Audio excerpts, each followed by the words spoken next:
Hi guys, welcome back to our YouTube channel. I hope you would have practiced the exercises in our last video. Now we will begin with the next topic, that is Booleans. In this video, we would be covering Boolean expression and operators, conditional execution and chained and nested conditionals. We would also learn try and except condition. There are two types of Boolean expressions, true and false.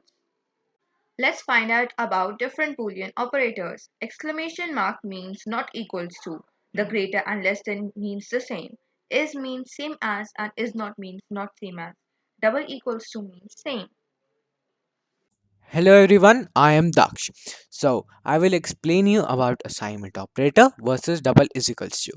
Actually, assignment operator puts the statement that you have written in the left side of the assignment operator, that is equals to a variable that you have taken. For example, you write a is equals to 7, b is equals to 8, a is equals to a plus b. Print a.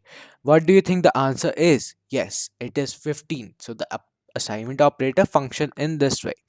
Double is equals to mean that you are doing a comparison between two things and saying them that they are equal. Let us now see example that is on the slide. In this, number is equals to input will put the value to a variable number, and next statement will convert the value you have put to integer. So in next statement it says if number double is equals to 2. In this, we are trying to say that if the variable number has 2 as the value that you have given to the operator or the Python, do as said in the next statement. I hope the difference is clear now. I will invite Hardik for telling you about conditional execution and chained conditionals. Now, what is conditional execution? Let's say you want to execute a command when the value inputted by the user is 5, while you want to execute a different command when the value inputted is 10. You cannot do that easily in most programming languages. So, programming languages have conditional execution. Conditional execution means that you can say to the computer that if the value is 5 in this example, print 5, or if the value is 10, print 10. If we use else, we'll learn more about if and else now. If statements are the primary conditional executors. They put normal restrictions on a value or a procedure like we do in normal English. The syntax used mathematical logical operators like greater than or equal to, or lesser than and equal to.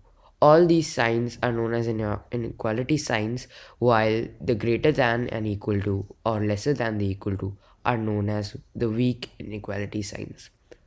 The syntax is very easy and we'll be going through it in the next else statement.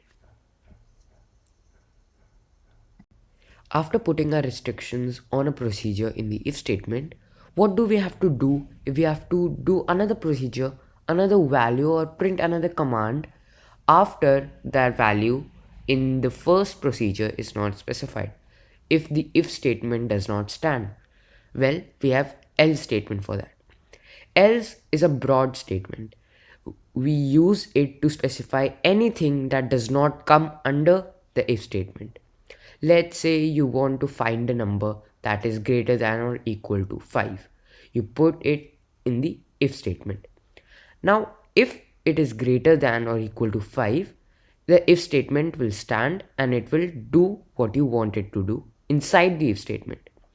Now, let's say if the number is 10, which is not weaker than or equal to 5. Now the else statement will come into play here and use its own command and run its command and print 10 if we want it to do that. Another method is the elif statement. Elif statements are the concatenation of if and else statement. They can be used between if and else to specify another medium sized restriction upon a value or a procedure. This comes in very handy when we need to put a restriction, but we do not want every other value to go under the else statement. We can use various if and else's inside the if and else statement, but elif is a better way and a more easy way to do the same thing. Sometimes you may need to put two restrictions or more than two restrictions on a single procedure. Rather than going to if and else and elif and if and else and elif, what we can do is we can use chain conditionals. Chain conditionals can use and or not. And checks if both the conditions are true or not, or checks if both the if one of the conditional is true or not, while not checks if the condition is not correct. These can help in specifying values without putting restrictions on the procedure many times through if and else and elifs. Hello everyone, I am Daksh and I am back.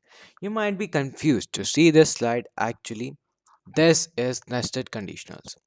In this, there are two branches, and one is of if and else, but from else, one more branch is coming out of if and else.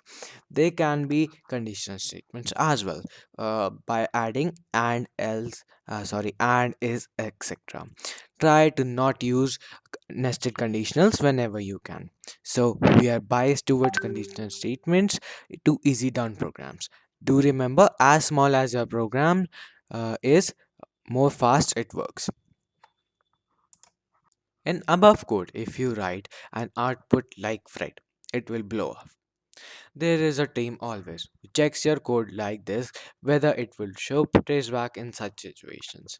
The solution is to add try and except to the line you think it is a line where it can show tracebacks. The try and accept means simply that try this bit of program and if it work okay, and if not do the program in the except para.